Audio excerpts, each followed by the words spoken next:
Hi, my name is Heba Raghib. I'm a registered psychotherapist and a clinical social worker practicing out of York Region in Ontario.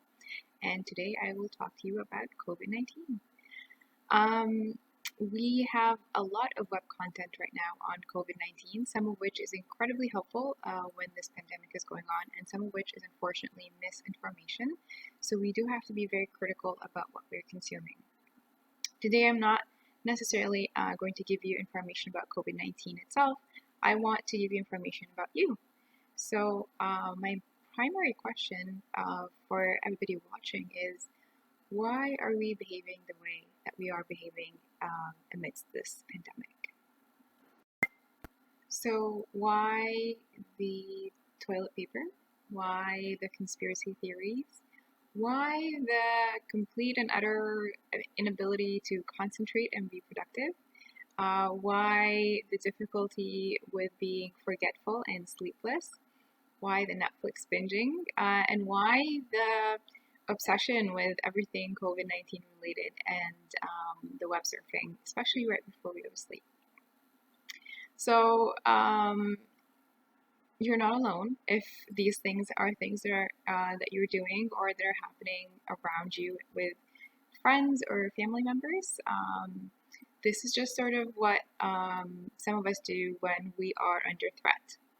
So we are under threat. This is a crisis. This is even though we're at home, even though it may feel safe in our home, it's not necessarily safe in our minds. And that's the difficult part, that in our minds it's not safe and therefore we don't know what to do with it. We don't like, there is no immediate action to take.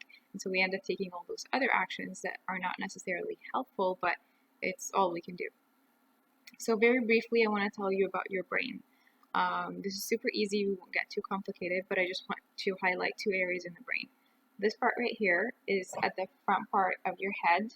Is called the frontal lobe. Lobe is just like thingamajig, and frontal because it's in the front part of your head. So that part's easy. And the second part in the brain that I want you to know is sort of in the middle part of your brain. So if you were to go in the middle this way and in the middle this way, and it's this tiny little part, and it's called the amygdala. And if you are like me and you have trouble remembering things, you won't remember the name of this. So I call it I am Magda, and then that reminds me of the amygdala. And eventually it sticks. So why are the frontal lobe and the amygdala relevant to this discussion? The frontal lobe is sort of the part of your brain that you can access the skill sets that you normally use for problem solving, for creativity, for planning, organizing, all the things that we call executive functioning. All the things that make us an advanced species, that make us be able to build and go to work and function, be productive, and do all those things. That part of us is sort of inaccessible when we feel that our lives are under threat. When we feel that we're under threat, another part of us kind of takes over and hijacks the activity of the brain and sort of cuts off the frontal lobe. So what is the part that takes control and is, yeah, you guessed it, it's the amygdala.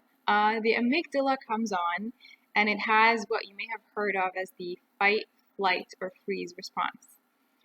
And the fight, flight, or freeze response is very important for survival and is very, very adaptive, as in it's important for you to learn those skills or have that response.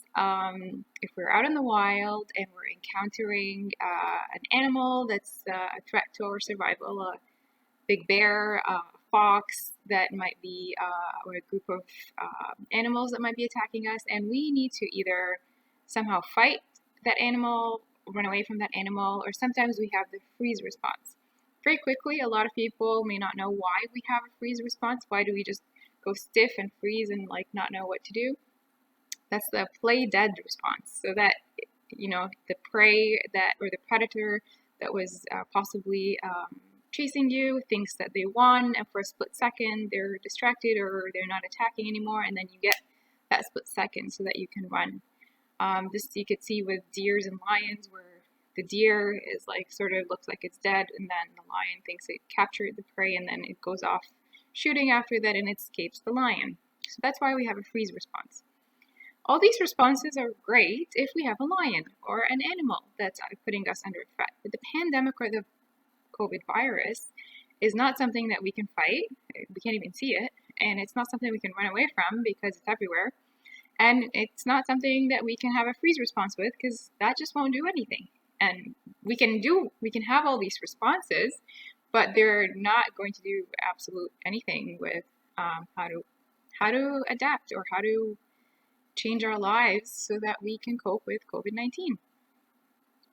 So, can we guess of how some of these behaviors that may seem irrational are matching up with our flight, fight, or freeze responses? So, the hoarding of all this, not necessarily like toilet paper and fighting in grocery stores, can go with fight responses.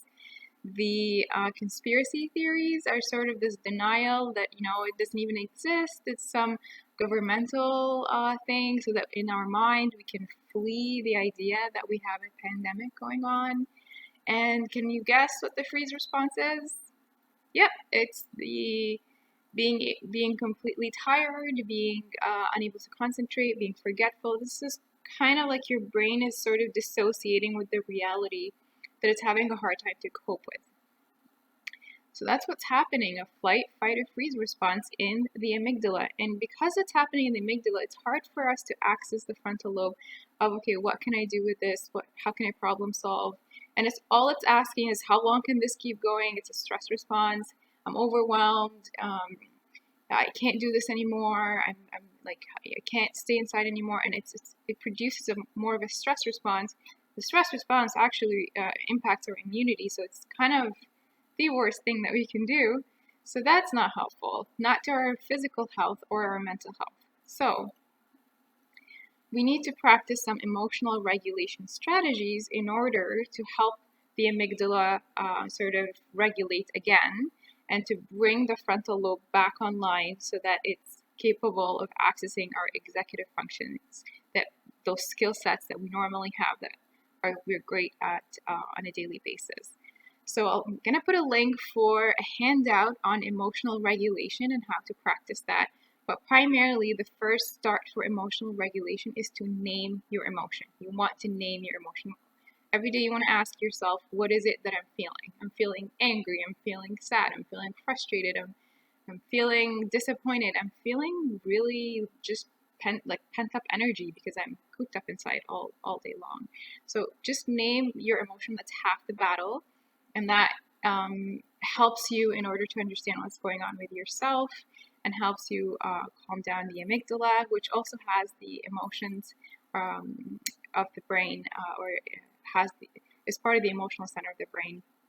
And so when you do that, you're working with your brain to access its higher functions, and then you can start coping with the unknown and the uncertain, which is normally the catalyst for anxiety. Because what we are trying to avoid is increased anxiety, increased stress, while we can work around this or manage it until we get the clear. And the good news is, globally, all around, everybody's working on this, flattening the curve, trying to find a vaccine, the healthcare system to support people that do end up getting sick, that it does have 80% recovery with people that have mild to moderate symptoms. So there are good outlooks on certain things that we can constantly remind ourselves of when we get that really anxious, threatening response of fight, flight, or freeze, and just focusing on the things that you can control in your home to feel that sense of security and safety. Because when you're threatened, you just want to feel more safe. And on a last note, if you are looking for mental health resources or if you have questions, you can leave that in the comment section and I'm more than happy to answer. If you're looking for something very specific or for referrals or psychotherapeutic services, you're more than welcome to connect with me and I'll get back to you for additional supports.